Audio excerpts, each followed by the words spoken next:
개천절로 좀 얘기를 해야 될 것 같습니다. 좀 코로나 상황인데 집회를 강행하겠다라고 지금 밝혔어요.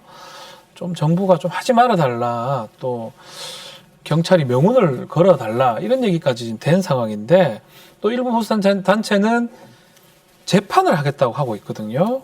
가처분 신청을 지금 넣었습니다.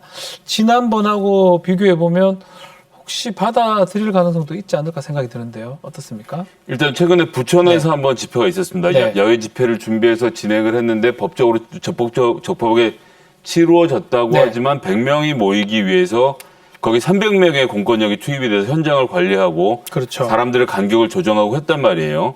8월 15일 집회도 허락을 해준 판사에 대해서 여러 가지 비판들이 있었지만 판사가 그들이 집회한 신고 내용만 보고 허가를 내줬을 때는 그 자체가 큰 문제가 될 거라고 생각하지 않았을 거예요. 맞습니다. 예. 거기 뭐 100명이라고 써 있으니까. 예. 그런데 문제는 집회를 신고한 측들이 법적인 절차에 대해서 별로 지킬 생각이 없다라는 문제가 크게 있는 거죠. 네. 물론 법적인 절차를 다 지키고 지키지 않으면 무조건 대한민국 국민이 아니다라고 할 수 있는 성질의 문제는 아닙니다. 우리나라가 전체주의 국가가 아니고 집회 결사의 자유는 어떻게든 보장되어야 하는 것이 맞으니까요. 네. 그런데 지금은 문재인 정부에 대해서 반대를 하지 말라는 이야기를 하는 것이 아니라 국민의 목숨을 지키는 문제로 좀 가 있는 거거든요. 네. 국가의 존재의 제일 의무는 국민의 목숨을 지키는 일입니다. 그리고 코로나19는 실제로 광화문 집회에서 그 파급력을 저희가 우리가 봤습니다. 봤잖아요, 다. 그리고 과학적으로. 저에게 가장 충격적이었던 것은 포항병원에 그렇죠. 그 아드님이 광화문 집회 갔다가 아버지 병원에 가서 그 병원 안에서 아버지에게 코로나를 옮기고 그 아버지와 이렇게 돼서 그 병원이 코호트 아유. 봉쇄가 돼서 고통을 당했던 그런 과정들을 생각해 보면 네. 특히나 이번 집회도 마찬가지로 그러니까 개인의 자유와 국민의 생명이 부딪힐 때는 예, 국가는 어쩔 수 없이 국민의 생명을 지키는 쪽을 먼저 선택해야 되고요. 뭐 혼자 하는 드라이브 스루인데 무슨 문제가 있냐고 하지만 일단 혼자 타고 올라오신 분이 없을 거라는 건 누구나 쉽게 짐작할 수 있고요. 네.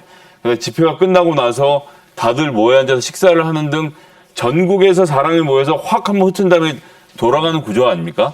불효자는 옵니다. 이런 구호가 지금 현수막에 붙어서 그렇죠, 지금. 시골에 계신 노모들을 찾아뵙지도 못하고 제가 최근에 가장 가슴 아팠던 사진은 요양원 4층에서 어머님이 손밖으로 내리는 사진을 이렇게 찍어 올리면서 네. 어머님을 6개월째 못 뵙고 있다라는 이런 분들 생각하면 꼭 지금 이렇게 해야 되는지 다시 한번 좀 묻고 싶습니다. 드라이브 스루 방식으로 하겠다라는 거예요. 차에서 있으니까 방역에 방해가 되지 않다라는 주장이거든요. 그러니까 드라이브 스루니까 아마도 뭐 서초부터 해가지고 차로 계속 행진하겠다라는 강화문 쪽으로 뭐 그런 것 같습니다. 이거는 법적으로는 전 좀 애매해 보이긴 하거든요. 어떻게 보십니까? 뭐 쟁점은 세 가지인 것 같아요. 네. 말씀하신 대로 적법성 여부, 그렇죠. 그리고 두 번째로는 이제 방역 여부, 그리고 세 번째는 교통 방해 여부 이런 건데 네. 일단 당국에서 하지 말아라고 불법 집회라고 정리를 했잖아요. 지금 그러면 그런 이제 상황이죠. 법원에 네. 말씀하신 대로 뭐 가처분 신청 낸다면은 법원에서 판단을 내리겠지만 네. 이미 성남에서 최근에 네. 99대 차량 시위하겠다라고 했는데 기각을 시켰어요. 네. 이유는 감염의 우려가 있다. 그러니까 지난 8.15 집회 때 허가했다는 건 이제 전혀 다른 거죠. 왜냐 실제로 그때도 보니까 뭐 100명까지만 한다고 했는데 수만 더 명이 많이 했잖아요. 왔죠. 더 많이 그리고 왔죠. 그 네. 8.15 도심 집회를 계기로 인해서 전국으로 확산이 됐지 않습니까? 네. 그래서 어떻게 됐습니까? 사회적 거리두기가 2.5단계까지 강화되면서 맞습니다. 12가지 금지 업종은 장사를 못했어요. 정말 피해를 많이 봤습니다. 그럼 뭐 소상공인 자영업자들은 생존권 자체가 흔들리는 거예요. 그리고 이제 비정규직 근로자들 네.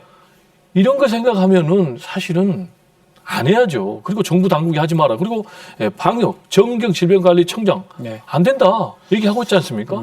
그리고 차량이 만약에 수천 대 몰려와 봐요. 그러면 완전히 도심이 마비될 거 아닙니까?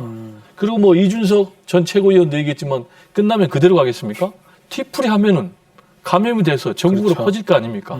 그리고 제가 정말로 답답한 게 우리가 집회를 하고 시위를 하는 결정적인 이유는 뭡니까?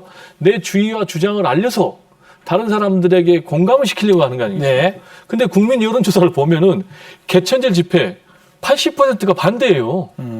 그리고 차량 집회 70%가 반대예요. 그러면 하면 할수록 더 고립된다는 얘기죠. 네. 그러면 왜 해야 되는 거죠? 그분들한테 여쭤보고 싶어요. 그래서 합리적인 지금 이성이 작동하는 건지, 심지어는 그래요. 지금 국민의힘에서도 하지 마라. 물론 약간 지금 뭐 어정쩡한 그런 태도를 보이고 있지만, 심지어 지난번에는 우리는 그들과 다르다라는 그렇게 얘기까지 했지 얘기했죠. 않습니까? 예. 그런데도 불구하고 왜 고집을 하는지 조금 납득이 안 갑니다. 자, 이제 결국 또 법원의 손으로 넘어갔습니다. 그렇지만 엄격하게 법리로 봤을 때는 법원이 좀 고심을 할 것 같아요. 지난번에는 이제 조건을 준수하는 거를 조건으로 허가가 된 택이거든요. 법원에서. 이번에도 창문 열지 않는다면 방역에는 사실은 문제가 없을 것 같다는 생각이 근데 듭니다. 변호사님이니까 네. 굉장히 이제 법리를 따지니까 네. 고심한다는 그런 부분은 제가 충분히 저는 존경합니다만 막 제가요. 하라고 제가 볼 때 네. 결론은 내려진 것 같아요. 네. 이미 아까 성남 사례에서 네, 네. 99대 차량 안 된다라고 네. 했거든요. 그리고 법이라는 게 결국은 상식 아니겠습니까? 네. 그리고 재판장도 결국은 국민 여론과 무관할 수는 없어요. 그렇죠. 국민들이 다 싫어하고 그리고 표현의 자유, 집회 결사의 자유 다 좋은데 그보다 더 중요한 게 생명권 아닙니까? 가장 이게 중요한 충돌하면 건데. 더 네. 상위 가치를 따를 수밖에 없기 때문에 네. 저는 아주 쉽게 이번에는 법정에서 받아들이지 않을 거다라고 생각을 합니다. 그렇게 보시죠.